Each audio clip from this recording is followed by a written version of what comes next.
Бабушкины средства от болезней легких, которые спасают даже от самого сильного кашля. Ингредиенты: 0,5 кг фиолетового лука, 0,5 кг сахара, 2 средних лимона, 1,5 литра фильтрованной воды, 7 столовых ложек натурального меда. Как приготовить? Растопите сахар в кастрюле, обязательно помешивайте, чтобы не подгорел. Можно сразу добавить сок 1/2 части лимона.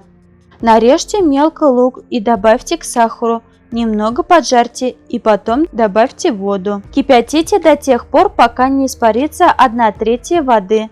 Оставьте, пусть охладится. После добавьте мед, сок лимона и хорошенько перемешайте. Оставьте смесь на всю ночь. Процедите и жидкость перелейте в стеклянную емкость.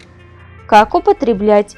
По 1 столовой ложке перед каждым приемом пищи. Пить до полного выздоровления. В этом лекарстве только натуральные ингредиенты, поэтому побочных эффектов может быть лишь у того, кто страдает аллергией на один из компонентов. Если вас часто мучает кашель или болезнь легких, попробуйте этот рецепт. Он спасет вас.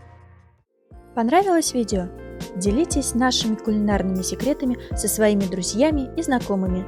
И не забудьте поставить лайк и подписаться. Будем рады видеть вас среди наших кулинарных подписчиков.